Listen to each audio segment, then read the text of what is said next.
Hello, my name is Shantarius Williams. I am a biology teacher, which is 10th grade. I'm in the Teach Now program. We are working through Module 6, Activity 3 for Week 1, which is where we have to observe and reflect upon a Teach Now clinical practice lesson. And we watched the video. Uh, the video that I watched was of a young lady, and she was teaching about inference. Um, I'm going to do a reflection over my aspects or my view of this lesson. So, how well were the standards and or lesser objectives conveyed to the students? Um, I don't know if I missed it, but I didn't see any standards. I went back and watched, and I didn't see what the standard was or what were they supposed to be, what was the objective. So for me in my district, we have a standard and we have a learning target, and that learning target is an I can statement. So I can, as a student, I can do this, and we measure their success based off of that learning target. I didn't see where they had that objective clearly displayed to me. Now, she did tell them what they were supposed to be doing in class, which was learning about inference. And she had a phenomenon question where she had the image up and she basically asked the students to guess what they think was going on in the picture based off of what they saw. And so I understand that phenomenon. But after going through the phenomenon question, I didn't see any display of, okay, this is what we need to do and this is why we're doing it. So that's just my outlook on that particular portion. Um, for the lesson objective, I do feel like if the objective was to just learn about what inference is and how to infer when it comes down to reading passages and different things, that the lesson did adequately prepare them from that. She talked about an inference and she clarified that, okay, this is the inference. Now, I don't want you to get inferences mixed up with guessing because guessing does not have any evidence. It can be an educated guess, your best guess, but there's no evidence to back that up. Inference has an evidence to back it up. There's something that I can draw from my passage or my image or something that can support the inference that I've made. So that was clearly conveyed in her lesson. Now, will it meet the lesson objective, help the students master the standard? I feel like that that would, if the objective is to learn what inferences is, um, I would say yes, that is definitely something that she did do.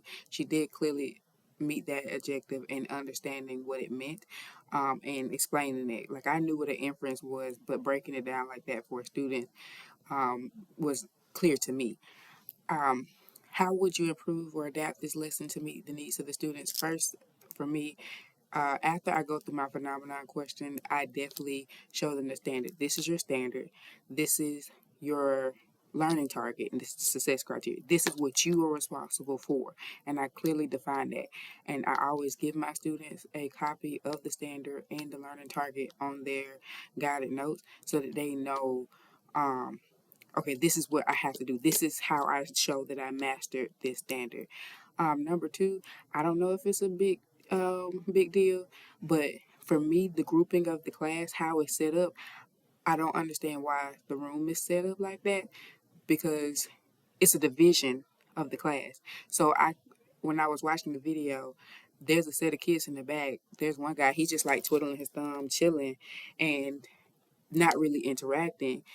Whereas those people that are in the U in the front, you can see that they're participating, they're answering questions.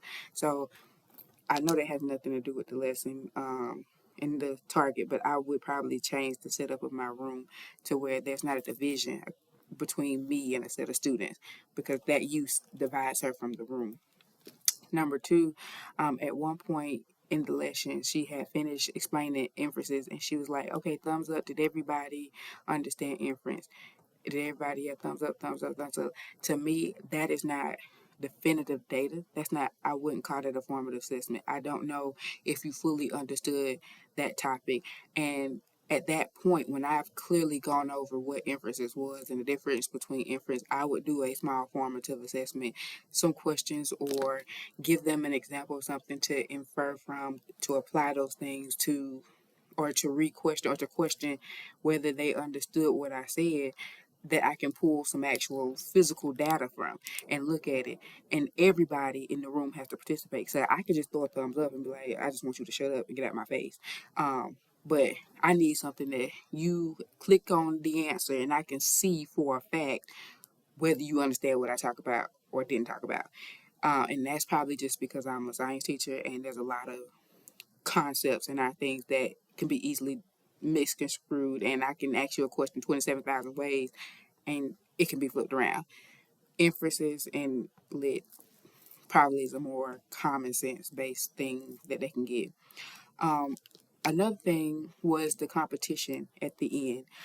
Um, I I understand being competitive in the classroom, and I generally do that with like review games and stuff where we have a competition.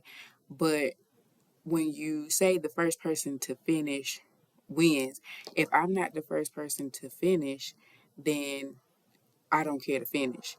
So now if this group has already finished, then I'm stopping. I'm not gonna finish doing what I'm doing, or I may rush through the content trying to just be the first person finish and don't really apply the effort needed for that particular topic. So I probably wouldn't have put a competition at that standpoint of the lesson because I had just taught the lesson and now I'm putting them at an independent practice, well, not independent, but they're in a group based practice.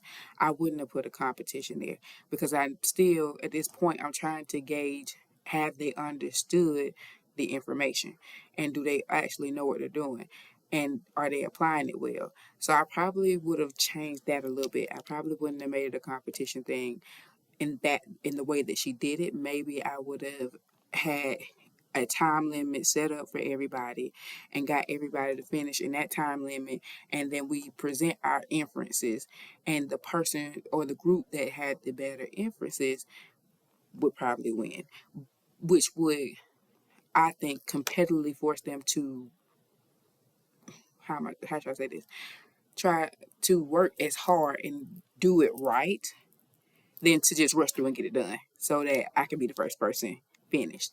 So those are the biggest things that I saw that were an issue. Um, at the end, wrapping up everything, again, I'm big on formal assessment and data. At the end, I saw her wrap up her lesson and like go back over what she said, but I didn't see any point where she got any data. A closing ticket, some type of formative assessment that I can look at so that the next morning when I come in with that group, I can have a bell ringer or a do now that goes over what everybody in the group struggled with or what I saw commonly was a struggle point for all of my courses. And that's generally what I do when I close out my classes. I give them a exit ticket based off of the stuff that we've done today, and there'll probably be DOK1, DOK2 questions. Okay, and they're just concept based. I'm not asking you to apply the information. Did you grasp the concept now? And anything that they didn't, or a lot of the people failed to grasp the concept on, I'm going to turn that stuff into a do now in the next morning and let them work through those questions that morning, and then we're going to talk about and reteach that information before I move on to the next thing. I didn't see that data point, and that's I think the biggest thing for me in this lesson was I didn't see any attainable data. Like there's no numbers, there's no way for me to say everybody in this room mastered my standard. That's what I'm missing. Did everybody in the room display mastery? Now you put it in a group setting. I don't know if everybody in that group participated. It's just one you. I need some physical paper, some physical numbers that says everybody in my group has mastered this standard, and that's the only thing that's really bothering me about that. So I can't really say that it adequately prepared the student to meet the objective, and that it did because I don't have any numbers. I haven't seen any numbers. Did they actually learn anything, or were they just there? Now, she did have some very good class participation. I didn't see anybody sleep, so that's a kudos for her too. All right, thank you so much.